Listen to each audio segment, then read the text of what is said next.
হিসাব বিজ্ঞান বিভাগ, লক্ষ্মীপুর সরকারি কলেজ, লক্ষ্মীপুর কর্তৃক আয়োজিত অনলাইন ক্লাসে সবাইকে স্বাগতম। আজকের অনলাইন সেশন পরিচালনায় আছি আমি পিঠুল দাস, প্রভাষক, হিসাব বিজ্ঞান বিভাগ, লক্ষ্মীপুর সরকারি কলেজ, লক্ষ্মীপুর। প্রিয়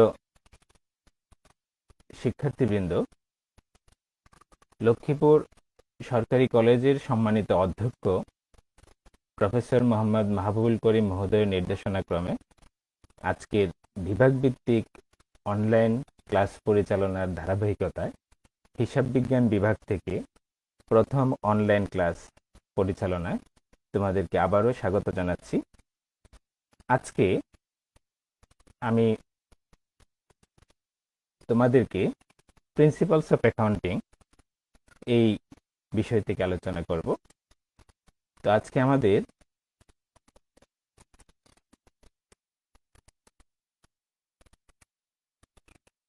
যে বিষয়ে আলোচনা হবে সেটা হচ্ছে অ্যাকাউন্টিং থেকে। অ্যাকাউন্টিংয়ে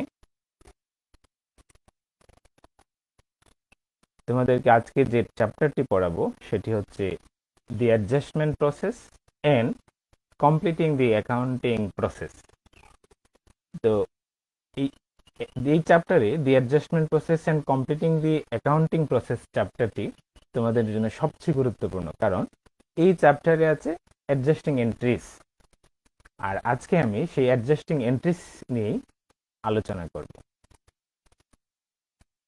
অ্যাডজাস্টিং এন্ট্রিস, বাংলায় সমন্বয় জাবেদা, এটি তোমাদের জন্য খুবই গুরুত্বপূর্ণ একটি বিষয়। কারণ হচ্ছে প্রিন্সিপালস অফ অ্যাকাউন্টিংয়ে অ্যাডজাস্টিং এন্ট্রিস থেকে পরীক্ষায় দুটি প্রশ্ন আসবে সরাসরি অ্যাডজাস্টিং এন্ট্রিস থেকে। তাছাড়া অ্যাডজাস্টিং এন্ট্রিস যেখানে কাজে লাগবে সেটি হচ্ছে যদি তুমি ওয়ার্কশিট করতে চাও এবং ফিনান্সিয়াল স্টেটমেন্ট প্রস্তুত করতে চাও, তাহলে তোমাকে অবশ্যই অ্যাডজাস্টিং এন্ট্রিস ভালো করে জানতে হবে।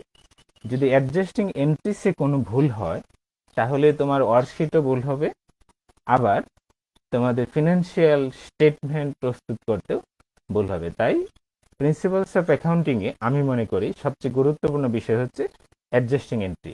আজকের সেশনটি তোমরা ভালোভাবে যদি মনোযোগের সহিত তোমরা দেখো এবং হৃদয়স্থ করো, তাহলে আমি আশা করি তোমাদের জন্য অনেক উপকার হবে। আজকে আমি অ্যাডজাস্টিং এন্ট্রিজ আলোচনায় প্রথম আমাদের একটু জানতে হবে হোয়াট ইজ অ্যাডজাস্টিং এন্ট্রি বা সমন্বয় জাবেদাটি কি। তো যদি আমরা বলি যে অ্যাডজাস্টিং এন্ট্রি কি, খুব সহজ কথায় বলতে গেলে যে দি অ্যাকাউন্টিং সাইকেল বা হিসাব চক্র, হিসাব চক্রের যে ধাপগুলো আছে এর মধ্যে অন্যতম হচ্ছে অ্যাডজাস্টিং এন্ট্রি।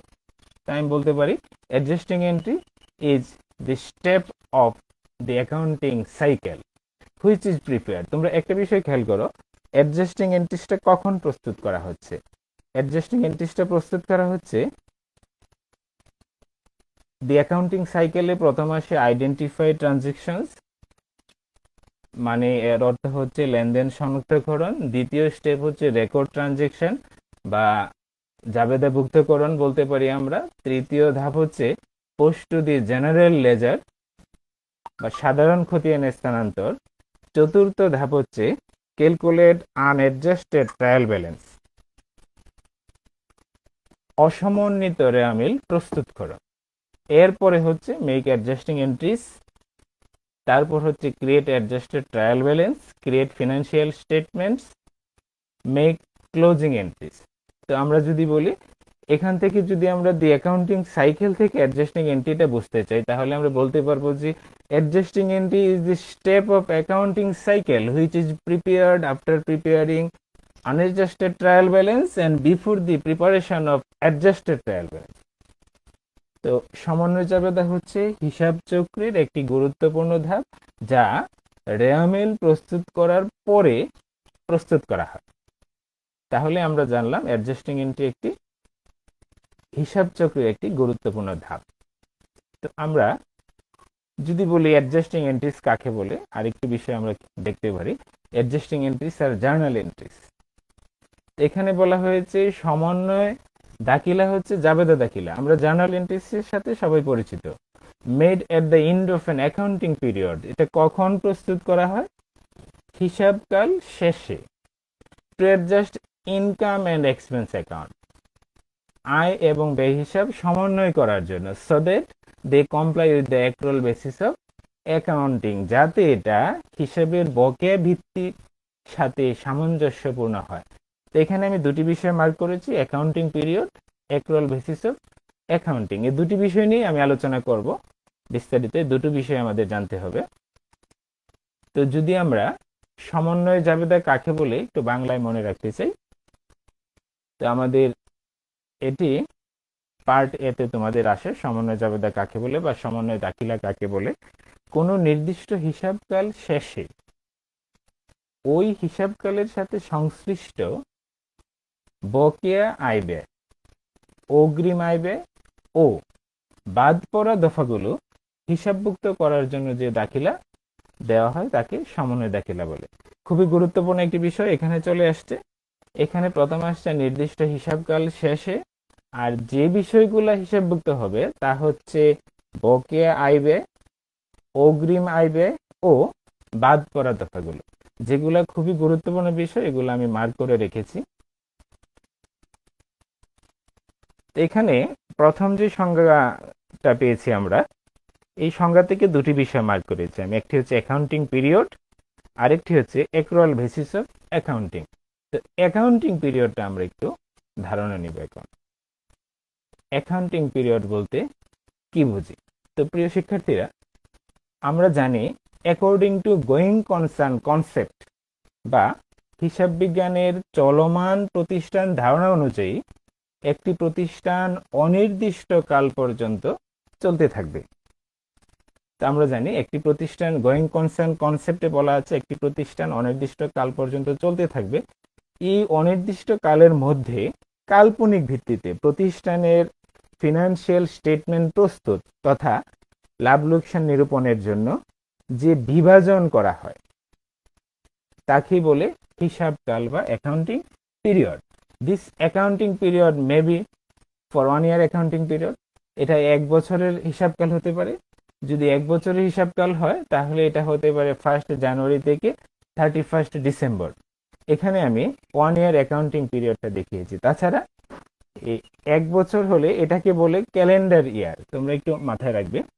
প্রথম 1 জানুয়ারি থেকে 31 ডিসেম্বর পর্যন্ত যে বছরটা, এটাকে বলে পঞ্জিকা বর্ষ বা ক্যালেন্ডার ইয়ার। তাহলে আমরা জানলাম অ্যাকাউন্টিং পিরিয়ডটা 1 year অ্যাকাউন্টিং পিরিয়ড হতে পারে। তাছাড়াও অ্যাকাউন্টিং পিরিয়ড হতে পারে, তোমরা নিচে একটু খেয়াল করো, এখানে আমি বিভিন্ন মাস দিয়ে বোঝানোর চেষ্টা করেছি, January, February, March, April, May, June, July, August, September, October, November, December. এখানে যে 12টি মাস আছে, তো অ্যাকাউন্টিং পিরিয়ড হতে পারে মান্থলি, অ্যাকাউন্টিং পিরিয়ড হতে পারে কোয়ার্টারলি, অ্যাকাউন্টিং পিরিয়ড হতে পারে সেমি অ্যানুয়ালি, আর আমরা একটু আগে দেখে আসলাম অ্যাকাউন্টিং পিরিয়ড হতে পারে অ্যানুয়ালি বা 1 year অ্যাকাউন্টিং পিরিয়ড। তো এই অ্যাকাউন্টিং পিরিয়ড এটা আমরা কেন জানবো অ্যাডজাস্টিং এন্ট্রিজ চ্যাপ্টারে? কারণ সমন্বয় জাবেদা প্রস্তুত করা হয় হিসাবকাল শেষে। তাহলে যে কোনো প্রতিষ্ঠানের সমন্বয় জাবেদা প্রস্তুত করতে হলে আমাকে জানতে হবে ওই প্রতিষ্ঠানের হিসাবকাল কতদিন, তার মানে কত সময় পর পর ওই প্রতিষ্ঠানের ফিনান্সিয়াল স্টেটমেন্ট প্রস্তুত করা হয়। এটি না জানলে অঙ্ক করা যাবে না। তার মানে আমরা যে অ্যাডজাস্টিং এন্ট্রি করব সেটি যদি মান্থলি হয় তাহলে হবে 1 মাস পর পর, সেটি হতে পারে কোয়ার্টারলি, কোয়ার্টারলি হলে 3 মাস পর পর, হতে পারে সেমি অ্যানুয়ালি প্রতি 6 মাস পর পর, হতে পারে অ্যানুয়ালি। এইখানে আমরা যে ভুলটি করে থাকি সেটি হচ্ছে কোয়ার্টারলি বিষয়টা থাকলে তোমাকে বলে দিবে prepare adjusting entry for the first quarter, for the second quarter, for the third quarter. যদি আমাকে কোয়ার্টারলি বলে, তো সাধারণত আমি যেটা দেখেছি ছাত্রছাত্রীরা যে ভুলটি করে থাকে সেটি হচ্ছে কোয়ার্টারলি বলে থাকলে ওরা 4 মাস ধরে নেয়। এর একটি কারণ আছে, কারণ হচ্ছে ফিনান্সে যখন আমরা অঙ্ক করতে যাই টাইম ভ্যালু অফ মানি, ওই অঙ্কে কোয়ার্টারলি বললে সেখানে কিন্তু number of compounding in a year, সেটা আমরা 4 বসিয়ে থাকি। এজন্য স্টুডেন্টসরা ভুল করে কোয়ার্টারলি থাকলে 4 মাস কল্পনা করে, কিন্তু মনে রাখতে হবে কোয়ার্টারলি হচ্ছে 4 টাইমস ইন এ ইয়ার, এক বছরে 4 বার।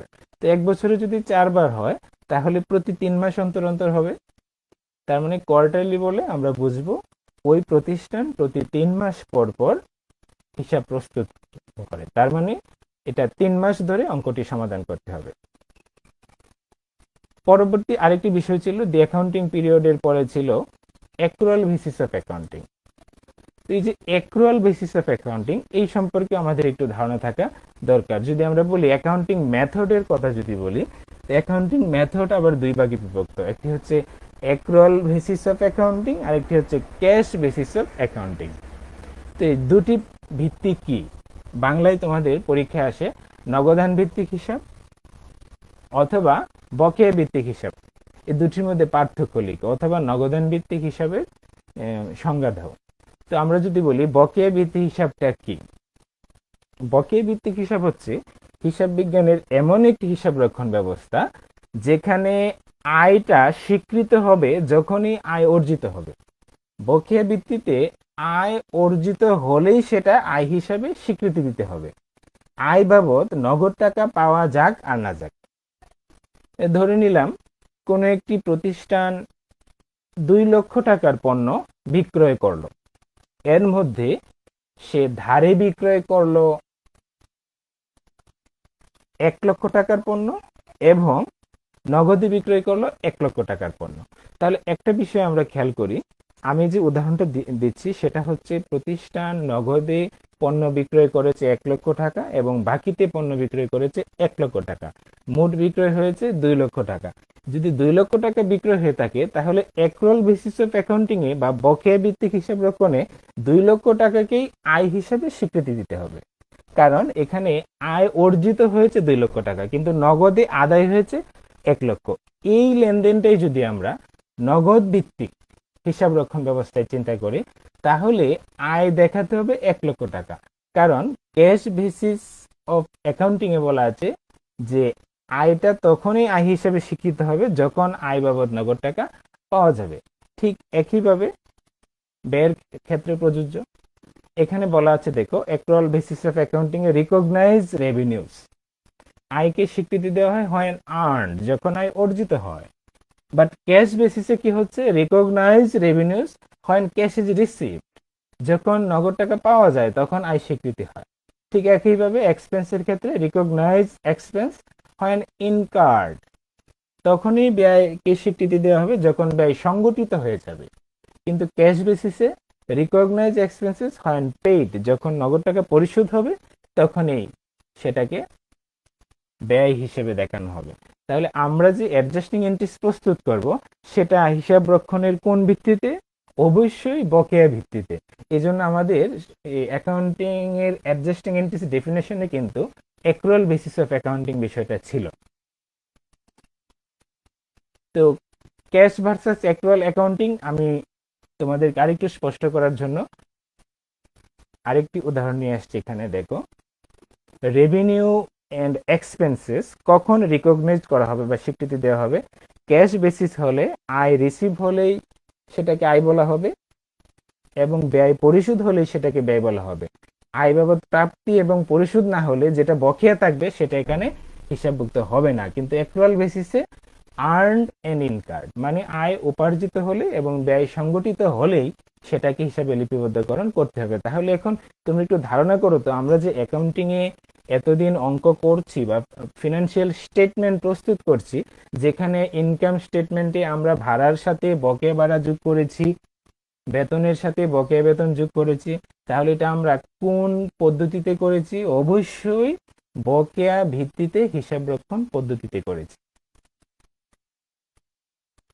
প্রিয় শিক্ষার্থীবৃন্দ, এখন আমি আলোচনা করব আমরা যে সমন্বয় দাখিলা বা অ্যাডজাস্টিং এন্ট্রি করছি এই সমন্বয় দাখিলার প্রকারভেদ নিয়ে। প্রধানত সমন্বয় দাখিলাকে 4 ভাগে ভাগ করা হয়ে থাকে। তো এখানে প্রধান বা মৌলিক সমন্বয় দাখিলা হচ্ছে 4 প্রকার। যেমন একটি হচ্ছে বকেয়া খরচের জন্য, তাহলে আমরা কার জন্য সমন্বয় দাখিলা দিব বা কোন কোন ক্ষেত্রে সমন্বয় দাখিলা প্রযোজ্য হবে? যখন খরচ বকেয়া থাকবে, বকেয়া খরচ এটা অ্যাক্রুড এক্সপেন্স অথবা এক্সপেন্স পেয়েবল, বকেয়া আয় বা প্রাপ্য আয়, অ্যাক্রুড রেভিনিউ অথবা রেভিনিউ রিসিভেবল। তাহলে আমরা যে চারটি প্রধান সমন্বয় দাখিলার প্রকারভেদের মধ্যে প্রধান দুইটি চলে গেল, তৃতীয়টি হচ্ছে অগ্রিম খরচ বা প্রিপেড এক্সপেন্স, 4 নম্বরটি হচ্ছে অগ্রিম আয় বা অনুপার্জিত আয়। এখানে সবচেয়ে গুরুত্বপূর্ণ বিষয় হচ্ছে 3 এবং 4 এর পার্থক্যটা তোমরা খেয়াল করো। এখানে আমরা যখন জাবেদা দিতে যাই তখন এই ওয়ার্ড সিলেকশনে একটু তোমাদের ভুল হয়। কেমন ভুলটা হয় দেখো, অগ্রিম খরচের ক্ষেত্রে আমরা ইংরেজিতে লিখেছি কিন্তু প্রিপেড এক্সপেন্স। তো যদি আমরা এখানে চিন্তা করি, খরচের জন্য আমরা লিখেছি এক্সপেন্স আর অগ্রিমের জন্য লিখেছি প্রিপেড। একইভাবে অগ্রিম আয় যখন লিখেছি আমরা, তখন অগ্রিম আয়ের ক্ষেত্রে কিন্তু আমরা আয় ইংরেজি রেভিনিউ, ঠিক আছে, কিন্তু অগ্রিমের জন্য আমরা কিন্তু প্রিপেড শব্দটি ব্যবহার করিনি। যদি তুমি প্রিপেড ব্যবহার করো তাহলে একটু ভুল হবে। কিভাবে ভুল হবে, মানে একটু অসামঞ্জস্য দেখাবে, অসুন্দর দেখাবে। সেটা কেন আমি একটু ক্লিয়ার করছি তোমাদের। তো অগ্রিম খরচ যখন হয়, খরচ কিন্তু আমরা পরিশোধ করি, খরচ কিন্তু আমরা রিসিভ করি না, খরচ পরিশোধ করি, এই জন্য পেড। আর যেটা অগ্রিম পরিশোধ করি সেটাকে বলা হয় প্রিপেড। তাহলে অগ্রিমের ইংরেজিটা তখনই প্রিপেড লিখবো যখন সেটা খরচের ক্ষেত্রে হবে। তো যদি সেটা খরচ হয় তাহলে আমরা প্রিপেড শব্দটা ব্যবহার করব। তাহলে যখন অগ্রিম আয় হয়, তুমি খেয়াল করো, আয় কিন্তু আমরা পরিশোধ করি না, আয় আমরা পাই বা উপার্জন করি বা আর্ন করি। এই জন্য অগ্রিম আয়ের জন্য আমরা ব্যবহার করব আনআর্নড। তাহলে তোমাদেরকে যদি বলি যে অগ্রিম খরচের জন্য আমরা ইংরেজিতে কি লিখব, অগ্রিম খরচের জন্য লিখব প্রিপেড এক্সপেন্স। আর যদি অগ্রিম আয়ের জন্য কি লিখব, অগ্রিম আয়ের জন্য লিখব আনআর্নড রেভিনিউ। এখানে অগ্রিমের জন্য আমি প্রিপেড শব্দটি আনবো না আয়ের ক্ষেত্রে, কারণ আয় পরিশোধ হয় না, আয় আমরা প্রাপ্ত হই। এই চারটি মৌলিক সমন্বয় দাখিলা ছাড়াও আরেকটি সমন্বয় দাখিলা আছে, যেটা হচ্ছে বাদ পড়া দফাসমূহ। তার মানে কিছু কিছু লেনদেন হিসাবভুক্তকরণ থেকে বাদ পড়ে যায়। এই বাদ পড়ে যাওয়া লেনদেন সমূহ সমন্বয় দাখিলায় অন্তর্ভুক্ত হবে। তবে মনে রাখবে, যে লেনদেনগুলো বাদ পড়ে গিয়েছে বা লিপিবদ্ধ হয়নি, এগুলোর সাধারণ জাবেদা এবং সমন্বয় জাবেদা একই হবে। তো প্রিয় শিক্ষার্থীরা, আমরা সমন্বয় দাখিলার মৌলিক বিষয়সমূহ জানলাম। এবার আমরা একটি প্রবলেম সলভ করব, মানে একটি অঙ্কের সমাধান করব, কিভাবে অ্যাডজাস্টিং এন্ট্রি সলভ করতে হয়। তো আমরা আজকে যে সমস্যাটি সমাধান করব সেটি হচ্ছে NUBVA 2011 সালের প্রশ্ন। এখানে প্রশ্নটি আগে আমরা একটু পড়ে নিচ্ছি, তুমি একটু খেয়াল করো আমরা প্রশ্ন পড়ার ক্ষেত্রে এবং সমাধান করার ক্ষেত্রে কোন কোন বিষয়গুলা বিবেচনায় আনব। Terry Thomas opens the Green Lawn Care Company। তো Terry Thomas Green Lawn Care Company চালু করেন। কখন চালু করেন? On April 1, 2011। Green Lawn Care Company চালু করেন 2011 সালের এপ্রিলের 1 তারিখ। এট এপ্রিল 30, মানে এপ্রিলের 30 তারিখ বা 1 মাস পর, দি ট্রায়াল ব্যালেন্স শোজ, রেওয়া মিলে দেখা যায় the following balance for selected accounts. তাহলে এই লাইনটা থেকে তোমাদের একটা বিষয় খেয়াল রাখতে হবে যে এই প্রতিষ্ঠানের ক্ষেত্রে অ্যাকাউন্টিং পিরিয়ডটা হচ্ছে 1 মাস। তার মানে সে মান্থলি হিসাব কমপ্লিট করে। কিভাবে বুঝলাম? এই প্রতিষ্ঠানটা ওপেন হয়েছে এপ্রিলের 1 তারিখ 2011 সালে, আর ট্রায়াল ব্যালেন্স প্রস্তুত করেছে এপ্রিলের 30 তারিখ। তাহলে এটা 1 মাসের জন্য। তার মানে আজকে এখানে আমরা যে অঙ্কটি সমাধান করব সেটি 1 মাসের অঙ্ক। তো অঙ্কে আর কি বিষয় আছে? প্রিপেড ইন্স্যুরেন্স 36,000 টাকা। তো এখানে প্রিপেড ইন্স্যুরেন্স আমরা একটু আগে পড়ে আসছি, প্রিপেড শব্দটা তখনই ব্যবহৃত হবে অগ্রিম হলে, কিসের অগ্রিম? ব্যয়ের অগ্রিম। তো অগ্রিম বীমা আছে 36,000 টাকা, এটি একটি চলতি সম্পদ। এখানে আছে ইকুইপমেন্ট 2,80,000, সরঞ্জাম আছে 2,80,000 টাকা, আছে নোটস পেয়েবল 2 লাখ, আছে আনআর্নড রেভিনিউ 42,000। এই আনআর্নড রেভিনিউ টার্মটা খুবই গুরুত্বপূর্ণ। এই আনআর্নড রেভিনিউর অ্যাডজাস্টিং এন্ট্রি দিতে গিয়ে তোমাদের একটু ভুল হয়, কাজে একটু খেয়াল রাখবে ভালোভাবে। আনআর্নড রেভিনিউ কখন হয় বা এটি কি? যখন আয় অর্জিত হওয়ার আগেই আয় বাবদ নগদ টাকা পাওয়া যায়, তখন তাকে বলে অনুপার্জিত আয় বা অগ্রিম আয়। আয়টি এখন অর্জিত হয়নি, এর পূর্বে আমি নগদ টাকা নিয়ে নিলাম। যেমন ভবিষ্যতে বিক্রয় বাবদ 5 লক্ষ টাকা নগদে গ্রহণ। তো যদি আমরা বলি ভবিষ্যতে বিক্রয় করা হবে, তো এখনো কিন্তু বিক্রয় হয়নি, তাহলে আমার আয়টি অর্জিত হয়নি। কিন্তু এই বাবদ যে আমরা 5 লক্ষ টাকা নগদ গ্রহণ করলাম, এটা আমার জন্য হয়ে গেল আনআর্নড রেভিনিউ। পাশে আছে সার্ভিস রেভিনিউ, সেবা আয় আছে 18,000 টাকা। Analysing reveals the following additional data, আরো অতিরিক্ত যে ডাটাগুলো পাওয়া যায়, এই ডাটাগুলো থেকে প্রিপেয়ার দি অ্যাডজাস্টিং এন্ট্রিজ, সমন্বয় জাবেদা প্রস্তুত করতে বলা হচ্ছে। তো এখানে আমরা আজকে অ্যাডজাস্টিং এন্ট্রি সলভ করব। তো প্রথম যে অ্যাডজাস্টিং এন্ট্রি আছে, 1 নম্বর যে টার্মটি দেয়া আছে সেটি হচ্ছে prepaid insurance is the cost of A 2-year insurance policy. তো প্রিপেইড ইন্স্যুরেন্স কোথায় পাবো? আমাদের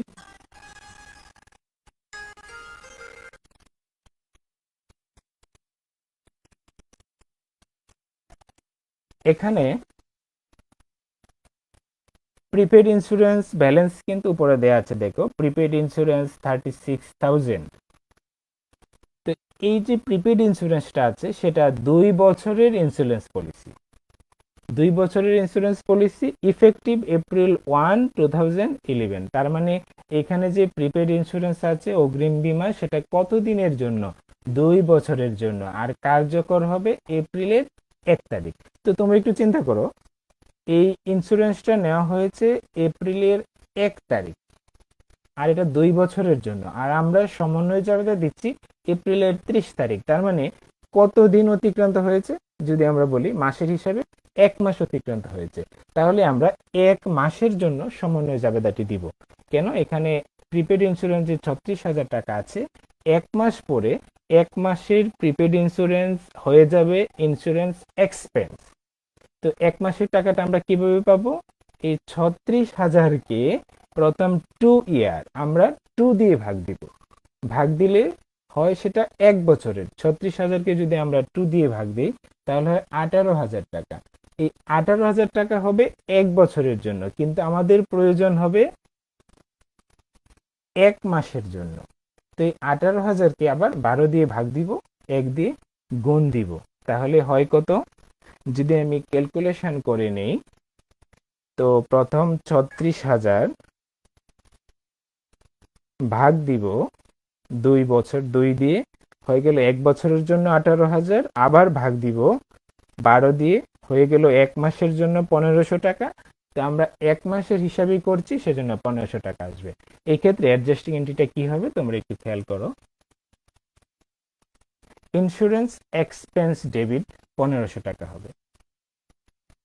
কেন ইন্স্যুরেন্স এক্সপেন্স হবে? এই যে 1 মাস সময় অতিক্রান্ত হয়ে গিয়েছে, 1 মাসেরটা খরচ হয়ে গিয়েছে। আর ক্রেডিট কি হবে তোমরা একটু চিন্তা করো, কারণ প্রিপেড ইন্স্যুরেন্স আমরা 2 বছরের জন্য দিয়েছিলাম, যে 1 মাস অতিক্রান্ত হয়ে গিয়েছে 1 মাসের প্রিপেড ইন্স্যুরেন্স হ্রাস পেয়েছে, এই জন্য প্রিপেড ইন্স্যুরেন্সকে ক্রেডিট করতে হবে। তো প্রত্যেকটা, যেহেতু অ্যাডজাস্টিং এন্ট্রি একটি জার্নাল এন্ট্রি, তাহলে অ্যাডজাস্টিং এন্ট্রি অবশ্যই ব্যাখ্যা দিতে হবে। তো এখানে আমরা ব্যাখ্যা দিব ইন্স্যুরেন্স এক্সপেন্স অ্যাডজাস্টেড, আমরা বীমা খরচকে সমন্বয় করলাম। পরবর্তী প্রশ্নে যদি আমরা যাই, 2 আছে ডিপ্রিসিয়েশন অন দি ইকুইপমেন্ট টাকা 5,000 পার মান্থ। এটা অতি সহজ ব্যাপার, তোমরা পারবে। সরঞ্জামের অবচয় 5,000 টাকা, প্রতি মাসে 5,000 টাকা। তো এই যে ডিপ্রিসিয়েশনটা একটু তোমরা খেয়াল রাখো, এই ডিপ্রিসিয়েশনের জন্য জেনারেল জার্নাল এন্ট্রিস যা হবে অ্যাডজাস্টিং এন্ট্রি তাই হবে। তো আমরা জানি অবচয়ের জন্য যদি আমরা বাংলায় জাবেদা বলি, অবচয় হিসাব ডেবিট, কারণ অবচয় একটি খরচ, আর পঞ্জীভূত অবচয় হিসাব ক্রেডিট। তাহলে ইংরেজিতে সেটা লিখবো ডিপ্রিসিয়েশন এক্সপেন্স ডেবিট, আর লিখবো অ্যাকুমুলেটেড ডিপ্রিসিয়েশন ক্রেডিট। তাহলে এখানে আমরা যেহেতু এক মাসের হিসাব করছি, আর এক মাসের টাকা এখানে দেয়া আছে 5,000 টাকা, তো লিখবো ডিপ্রিসিয়েশন এক্সপেন্স ডেবিট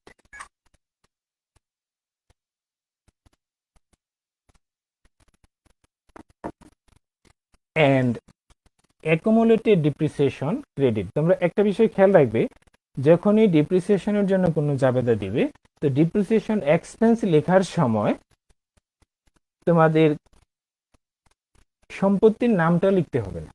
তার মানে যে স্থায়ী সম্পত্তির আমরা অবচয় দিচ্ছি, অবচয় হিসাবভুক্ত করছি, সেটা লিখবো না, কিন্তু অ্যাকুমুলেটেড ডিপ্রিসিয়েশন লেখার সময় অবশ্যই হাইফেন দিয়ে অথবা ব্র্যাকেটে ওই সম্পত্তির নামটা দিয়ে দিব। এজন্য অ্যাকুমুলেটেড ডিপ্রিসিয়েশন ইকুইপমেন্ট ক্রেডিট 5,000 টাকা। তো ব্যাখ্যা অবশ্যই দিতে হবে ডিপ্রিসিয়েশন এক্সপেন্স অ্যাডজাস্টেড। তো আমাদের দুটি সমস্যার সমাধান করা হলো, তৃতীয়টি দেখি কি আছে। The notes payable is dated April 1, 2011. It is a 6 months 10% note. Most important item পরীক্ষায় আসে, এবং একটু মনোযোগের সহিত খেয়াল করবে, দি নোটস পেয়েবল প্রদেয় নোট, এটি একটি কারেন্ট লাইবিলিটিস বা চলতি দায়। এই প্রদেয় নোটটা কত তারিখে হয়েছে? এপ্রিলের 1 তারিখ। আবার বলা আছে এটা একটি 6 মাস মেয়াদী 10% নোট। আমরা জানি নোটের ক্ষেত্রে পার্সেন্টেজ থাকে বা সুদ ধার্য করতে হয়, এখানে 10% সুদ ধার্য করতে হবে, আর নোটের মেয়াদ হচ্ছে 6 মাস। তো এখানে যদি আমরা খেয়াল করি, এই 3 নম্বর প্রশ্নে কিন্তু কোনো প্রকার অ্যামাউন্ট দেয়া নেই, কোনো টাকা এখানে দেয়া নেই। তো এই টাকাটা আমরা কোথায় পাবো? Notes payable. এই যে আমাদের একটু আগে যে আমরা অঙ্কটা করে আসছিলাম, এই অঙ্কে আমাদের শিরোনামে যে ট্রায়াল ব্যালেন্স ছিল, ওই ব্যালেন্সে ছিল নোটস পেয়েবল 2 লক্ষ টাকা। ওই 2 লক্ষ টাকার 10% আমরা ইন্টারেস্ট ধরবো প্রথম। তো যদি আমরা ক্যালকুলেটরে 2 লক্ষ ইন্টু 10% দিই, তাহলে আসে 20,000 টাকা। 2 লক্ষ টাকার 10% ইন্টারেস্ট আসে 20,000 টাকা। তাহলে কি আমরা 20,000 টাকার জন্য অ্যাডজাস্টিং এন্ট্রি দিব? না, অবশ্যই না। কেননা এখানে বলা আছে কিন্তু 6 মান্থস নোট। তার মানে এই নোটস পেয়েবলের টোটাল ইন্টারেস্ট হবে 6 মাসের জন্য, 6 মান্থস। আচ্ছা, এখন আমরা কি তাহলে 12 মাসের না দিয়ে 6 মাসের জন্য দিব? না, 6 মাসের জন্য দিব না। কারণ হচ্ছে এই নোট পেয়েবলটি হয়েছে এপ্রিলের 1 তারিখ, আর আমরা সমন্বয় জাবেদা দিচ্ছি এপ্রিলের 30 তারিখ। তাহলে আমাদের সময় অতিক্রান্ত হয়েছে কয় মাস? 1 মাস। তাহলে আমরা 1 মাসের জন্য ইন্টারেস্টের জাবেদাটা দিব। তো ইন্টারেস্ট আমাদের অবশ্যই, যেহেতু নোটস পেয়েবল একটি দায় বা চলতি দায়, দায়ের উপর ইন্টারেস্ট আমাদের ব্যয় হয়, এই জন্য লিখবো ইন্টারেস্ট এক্সপেন্স ডেবিট। এটা আমরা টাকাটা কিভাবে পেলাম? এই 20,000-কে ভাগ দিব 12 দিয়ে, গুণ দিব 1 দিয়ে, 1,667 টাকা আসে। তো যেহেতু ইন্টারেস্ট এখনো পে করা হয়নি বা পরিশোধ করা হয়নি, তাহলে আমরা লিখব ইন্টারেস্ট পেয়েবল ক্রেডিট 1,667। আমরা যথারীতি ব্যাখ্যা দিব interest accrued interest expense adjusted. তো এই আইটেমটা আমি আবার একটু বলছি প্রথম থেকে। এখানে নোটস পেয়েবলের উপর 10% নোট, যেহেতু 10% ইন্টারেস্ট ধরবো, 20,000 টাকা আসছে। এই 20,000 টাকা 12 মাসের জন্য, কিন্তু নোটের মেয়াদ যদিও 6 মাস, আমরা 6 মাসের ইন্টারেস্ট ধরতে পারবো না। এই ভুলটা অনেকেই করে থাকে, যেহেতু 6 মাস মেয়াদী নোট 6 মাসের ইন্টারেস্ট ধরে ফেলে, কিন্তু সেটা ভুল হবে। ইন্টারেস্ট ধরতে হবে 1 মাসের। কেন? নোটটা নেওয়া হয়েছে এপ্রিলের 1 তারিখ, আর আমি সমন্বয় জাবেদা দিচ্ছি এপ্রিলের 30 তারিখ, 1 মাস। তার মানে ওই প্রতিষ্ঠানের অ্যাকাউন্টিং পিরিয়ড 1 মাসের জন্য, এই জন্য আমরা 1 মাসের জন্য ইন্টারেস্টটা যাওয়া দ্বারা দিয়েছি। খেয়াল রাখতে হবে। তার মানে প্রত্যেকটা অঙ্কে আমাকে জানতে হবে ওই অঙ্কের ক্ষেত্রে অ্যাকাউন্টিং পিরিয়ড কত, সেটা কি 1 মাসের, না 3 মাসের, না 6 মাসের, না 1 বছরের। এখানে 1 মাসের, এই জন্য ইন্টারেস্ট আমরা 1 মাসেরটা রেকর্ড করেছি। 4 নম্বরটি হচ্ছে 7 কাস্টমার, 7 জন কাস্টমার পেড পরিশোধ করলো ফর দি কোম্পানির 6 months launch service package. Company যে লঞ্চ সার্ভিস দিয়ে থাকে ওই 6 মাসের প্যাকেজের জন্য 7 জন কাস্টমারে টাকা দিয়েছে 6,000 টাকা। তো এখানে একটা বিষয় খেয়াল করতে হবে, অনেকে মনে করে পেইড মানি পরিশোধ করা হলো, কিন্তু পরিশোধটা করেছে কে? 7 কাস্টমার্স, 7 জন কাস্টমার্সে পরিশোধ করেছে। তার মানে আমি টাকাটা পেয়েছি, কাস্টমার্স পরিশোধ করেছে, তার মানে আমি বা ওই প্রতিষ্ঠান টাকাটা পেয়েছে। তো কত টাকা পেয়েছে? এখানে 6,000 টাকা পেয়েছে। বিগিনিং ইন এপ্রিল 1, এপ্রিলের 1-এ শুরু হবে লঞ্চ সার্ভিসটি। কত মাস সার্ভিস দেওয়া হবে? এখানে সার্ভিস দেওয়া হবে 6 মাস, 6 মাস সার্ভিস দেওয়া হবে। তো এটা সার্ভিসটা শুরু হবে এপ্রিলের 1 তারিখ, আর 6 মাসের জন্য আমরা টাকা পেয়েছি 6,000 টাকা। This customers were served in April, ওই কাস্টমারদেরকে এপ্রিলে সেবা প্রদান করা হয়েছে। তার মানে কি দাঁড়ালো এখানে? 7 জন কাস্টমার কোম্পানির 6 মাস মেয়াদী লঞ্চ সার্ভিস প্যাকেজের জন্য 6,000 টাকা পরিশোধ করলো।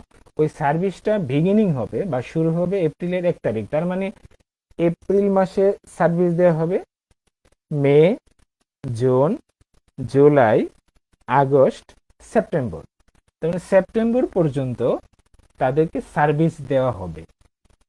তো দিস কাস্টমার্স, ওই কাস্টমারদেরকে এপ্রিলে সেবা দেওয়া হয়েছে। তার মানে এপ্রিল মাসের সেবাটা দেওয়া হয়েছে, মে মাসের সেবা দেওয়া হয়নি, জুন, জুলাই, আগস্ট, সেপ্টেম্বর ওইগুলো সেবা এখনো প্রদান করা হয়নি। তাহলে যেহেতু এপ্রিল মাসের সেবাটি প্রদান করা হয়েছে, আমরা বলতে পারবো এপ্রিল মাসের যে সেবা বাবদ যে অর্থ, সে অর্থটা আমাদের জন্য আয় হয়ে গিয়েছে। তাহলে আমরা আয় লিপিবদ্ধ করব, আর আয়টা হবে এখানে যেহেতু সেবা বাবদ আয়, সার্ভিস রেভিনিউ। আর যদি আয় হয়ে থাকে তো সার্ভিস রেভিনিউকে আমরা ক্রেডিট করব। তাহলে ডেবিট কে হবে? ডেবিট, আমরা যদি নগদ টাকা পেয়ে থাকি, কেমন? তাহলে নগদ টাকা পেয়ে থাকলে আমরা ক্যাশ ডেবিট করব, কিন্তু এখানে কিন্তু নগদ টাকা আমরা পাইনি। নগদ টাকা কখন পেয়েছি? এপ্রিলের 1 তারিখ। এপ্রিলের 1 তারিখে নগদ টাকা পেয়ে তখন কিন্তু ক্যাশ ডেবিট করেছিলাম জেনারেল জার্নালের মাধ্যমে। আমরা চলে এসেছি 30 এপ্রিল, আর 30 এপ্রিলে লিখবো এই যে 6,000 টাকা অগ্রিম পেয়েছিলাম, এটার জন্য আমরা আনআর্নড সার্ভিস রেভিনিউ নামে একটি অ্যাকাউন্ট ছিল আমাদের, যেটা ব্যালেন্সে আমাদের আছে উপরে। ওইখান থেকে আনআর্নড সার্ভিস রেভিনিউ অ্যাকাউন্ট কমে যাবে, আমাদের দায় হ্রাস পেয়েছে। লিখবো unearned revenue debit, service revenue credit. এখন টাকা 1,000 কোথায় থেকে আসলো? এই যে 6,000 টাকা, এটা 6 মাসের জন্য 6 দিয়ে ভাগ দিলাম, আর আমাদের 1 মাস সেবা প্রদান করা হয়েছে, এই জন্য 1 দিয়ে গুণ দিলাম। 1 মাসে এটা আমাদের জন্য আয় হয়েছে। তো ব্যাখ্যা দিলাম, আনআর্নড রেভিনিউ আর্নড অ্যাডজাস্টেড।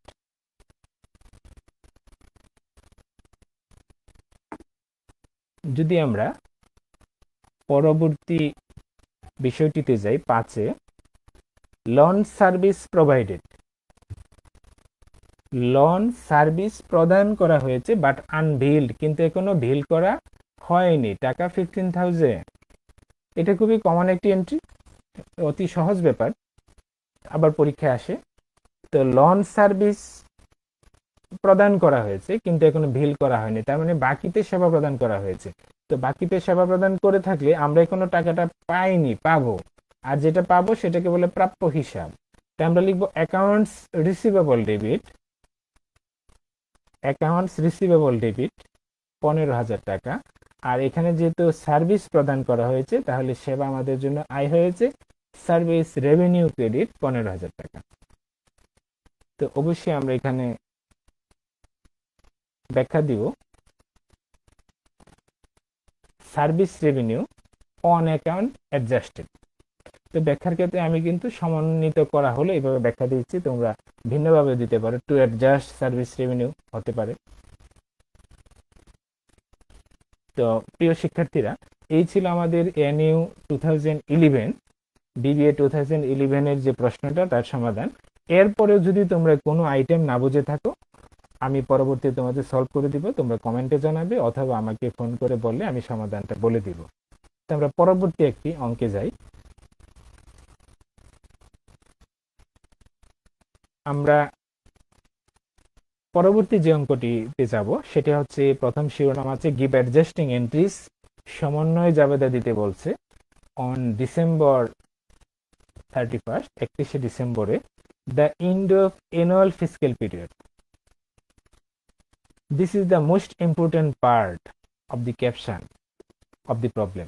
তো এখানে এটা খুবই গুরুত্বপূর্ণ একটি পার্ট, যে the end of annual fiscal period. এখান থেকে আমরা একটা বিষয় ধারণা করতে পারবো যে এই অঙ্কটা 1 ইয়ার অ্যাকাউন্টিং পিরিয়ড। যে অ্যাকাউন্টিং পিরিয়ড আমরা আগে পড়ে আসছি, যে প্রতিটি অ্যাডজাস্টিং এন্ট্রি দিতে গেলে আমাদেরকে অ্যাকাউন্টিং পিরিয়ডটা জানতে হবে, যে সে কতদিন পর পর ফিনান্সিয়াল স্টেটমেন্ট প্রস্তুত করে বা অ্যাডজাস্টিং এন্ট্রি প্রস্তুত করে সেটা জানতে হবে। এখানে স্পষ্ট করে বলা দেওয়া আছে বার্ষিক আর্থিক বছরের সমাপ্তিতে, বার্ষিক পিরিয়ডের সমাপ্তিতে। তো এখানে 31শে ডিসেম্বর তারিখে আমরা সমন্বয় জাবেদা দিব। তো 1 নম্বর যদি আমরা লেনদেনটি পড়ি, কি আছে? অন নভেম্বর 1, নভেম্বরের 1 তারিখে টাকা 250 was paid। নভেম্বরের 1 তারিখে 250 টাকা পরিশোধ করা হলো। was paid, এটা কিন্তু প্যাসিভ ভয়েসে আছে, হ্যাঁ, পরিশোধ করেছিল না, পরিশোধ করা হয়েছিল।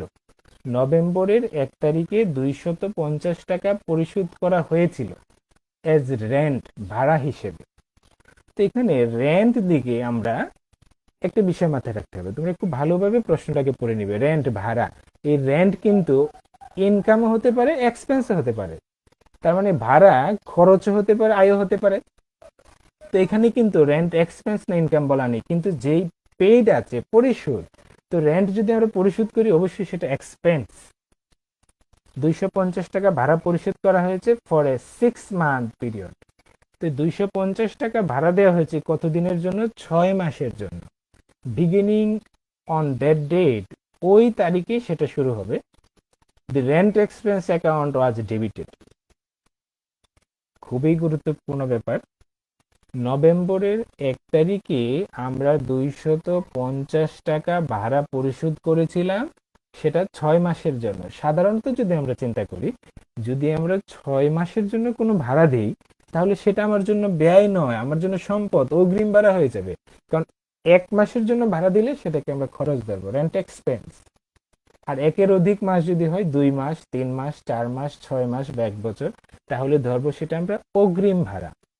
তাহলে এটার নাম হওয়ার কথা ছিল, যে যেহেতু 6 মাসের জন্য ভাড়া পরিশোধ করা হয়েছে, হওয়ার কথা ছিল প্রিপেইড রেন্ট, অগ্রিম ভাড়া। কিন্তু প্রতিষ্ঠান করেছে কি, rent expense account was debited. Prepaid rent debit না করে সে রেন্ট এক্সপেন্স অ্যাকাউন্ট ডেবিট করেছে। তার মানে সে পুরো টাকাটাই এক্সপেন্স দেখিয়েছে, পুরো টাকাটাই এক্সপেন্স দেখিয়েছে। এখন যে আমরা অ্যাডজাস্টিং এন্ট্রি দিব, তো আবার প্রতি মাসের জন্য আবার কি এক্সপেন্স দেখাতে পারবো? অবশ্যই পারবো না, কারণ প্রতিষ্ঠান নভেম্বরের 1 তারিখে রেন্ট এক্সপেন্সকে ডেবিট করে ফেলেছে অলরেডি। তাহলে আমাদের কি করতে হবে? অগ্রিম কত আছে সেটা দেখাতে হবে। তো এটা যদি আমরা সমাধান করি, তাহলে আমরা কি করব? এই যে 250 টাকা, আমরা ক্যালকুলেটর হাতে নিব। 250, এই 250 টাকা 6 মাসের জন্য, তাহলে ভাগ দিব 6। তো 6 মাসের জন্য হয় 41.67 প্রতি মাসের জন্য। কিন্তু এটা দেওয়া হয়েছে কবে? নভেম্বরের 1। তাহলে আমরা অ্যাডজাস্টিং এন্ট্রি দিচ্ছি কবে? 31শে ডিসেম্বর। তাহলে নভেম্বর, ডিসেম্বর 2 মাস অতিক্রান্ত হয়েছে।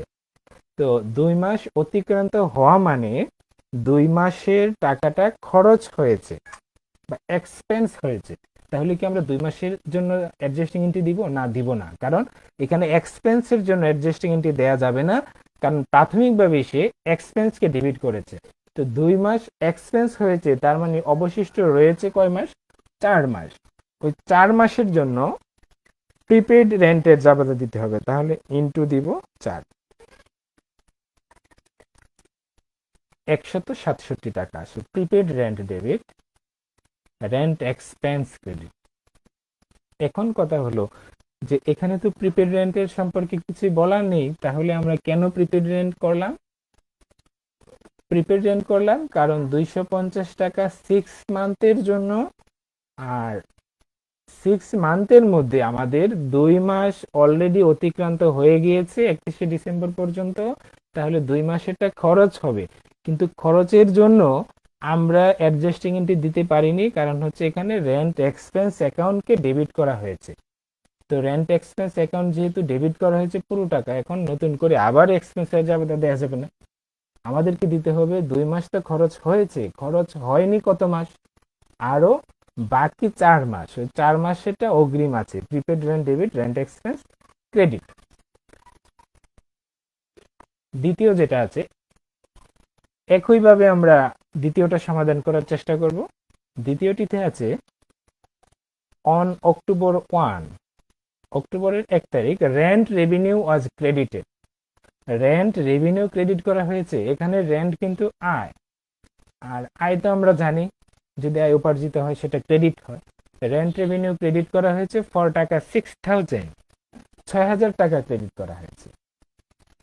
রিপ্রেজেন্টিং রেভিনিউ ফ্রম সাবরেন্টাল, উপভাড়াটিয়ার কাছ থেকে আয় অর্জিত হয়েছে ফর এ 4 মান্থ পিরিয়ড, 4 মাসের জন্য, বিগিনিং অন দ্যাট ডেট, ওই তারিখেই শুরু হবে।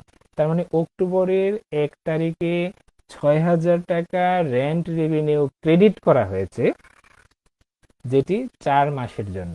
তো আমরা একটু বিষয় যদি খেয়াল করি যে অক্টোবরের 1 তারিখে যে আমরা 6,000 টাকা পেলাম, এটা কি বাবদ পেয়েছি? রেন্ট রেভিনিউ বাবদ। কিন্তু কত মাসের রেন্ট রেভিনিউ? 4 মাসের রেন্ট রেভিনিউ।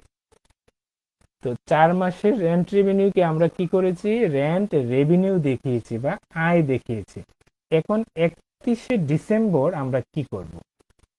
31শে ডিসেম্বর গিয়ে আমরা বলবো অক্টোবর, নভেম্বর, ডিসেম্বর, 3 মাস অতিক্রান্ত হয়ে গিয়েছে, তার মানে 3 মাসের রেন্টটা আমাদের আয় হয়েছে। তো আয়ের জন্য দিব না, কারণ আয় অলরেডি এখানে লেখা আছে। তো আয় হয়নি কত মাস?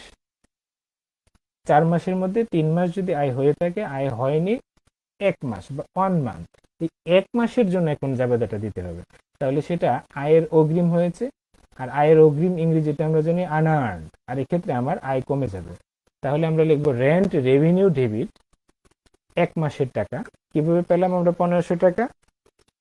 আমরা পেলাম, ক্যালকুলেটরে দেখো, 6,000 ভাগ 4, 1 মাসের জন্য দরকার, into 1, rent revenue debit, unearned rent revenue credit. 1 এবং 2 একই ধরনের প্রবলেম, তোমরা একটা বুঝলে আরেকটা বুঝবে, খুবই ইম্পর্টেন্ট দুটি বিষয়। 3-এ দেখি কি আছে।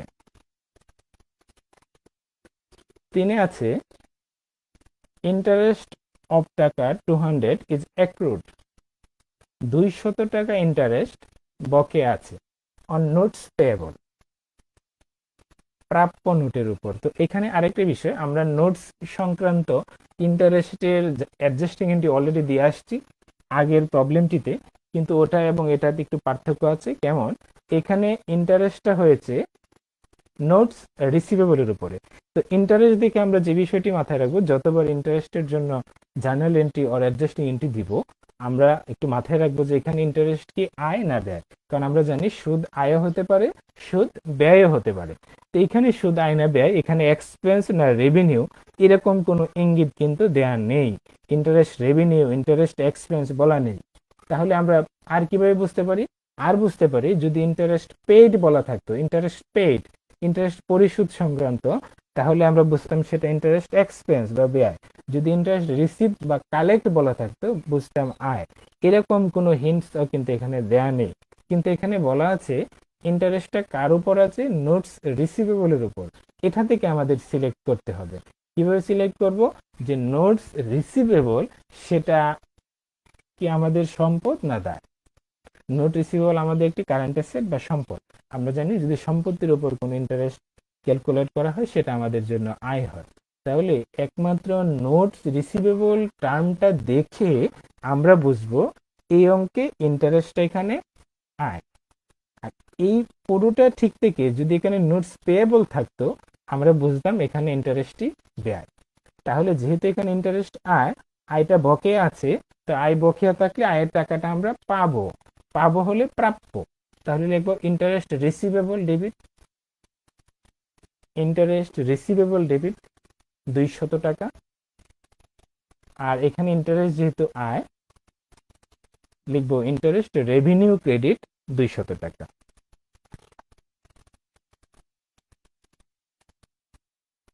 পরবর্তীতে 4 নম্বর, দি লাস্ট ওয়ান।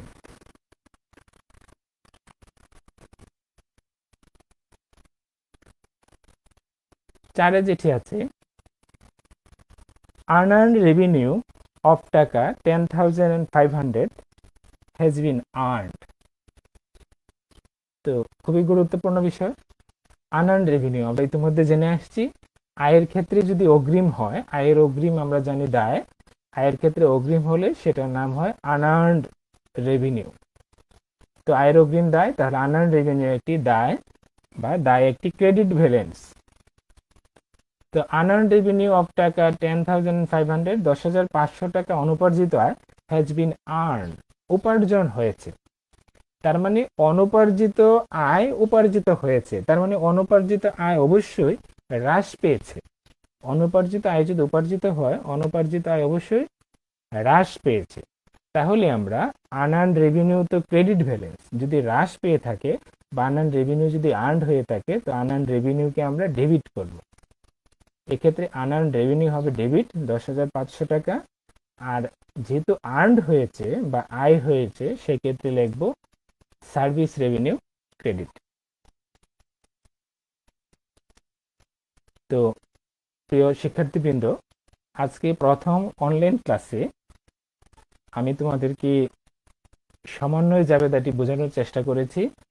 তো দুটি প্রবলেম আমরা সলভ করেছি, তাছাড়া সমন্বয় জাবেদা কি, সেটা কিভাবে সমন্বয় জাবেদা সমন্বয় করতে হয় বা এখানে কি কি বিষয় জড়িত, অ্যাকাউন্টিং পিরিয়ড কি, অ্যাক্রুয়াল বেসিস অফ অ্যাকাউন্টিং কি, এই বিষয়গুলো আলোচনা করেছি। আমি আশা করব তোমরা এই ক্লাসটি বারবার দেখবে, দেখে বিষয়গুলা ভালো করে শিখে নেবে। আমরা পরবর্তীতে যে সেশনটি পরিচালনা করব এটা বলে দিচ্ছি, অ্যাডজাস্টিং এন্ট্রিজ সংক্রান্ত, যেখানে একটি ট্রায়াল ব্যালেন্সও দেওয়া থাকবে এবং কিছু অ্যাডজাস্টমেন্ট থাকবে। এই দুটি একসাথে কিভাবে করতে হয় সেই বিষয়ে সমাধান করব। তো আজকের এ পর্যন্তই, তোমাদের সবাইকে ধন্যবাদ জানিয়ে আজকের সেশন এখানেই শেষ করছি। তোমরা সবাই ভালো থাকো, সুস্থ থাকো। ধন্যবাদ সবাইকে।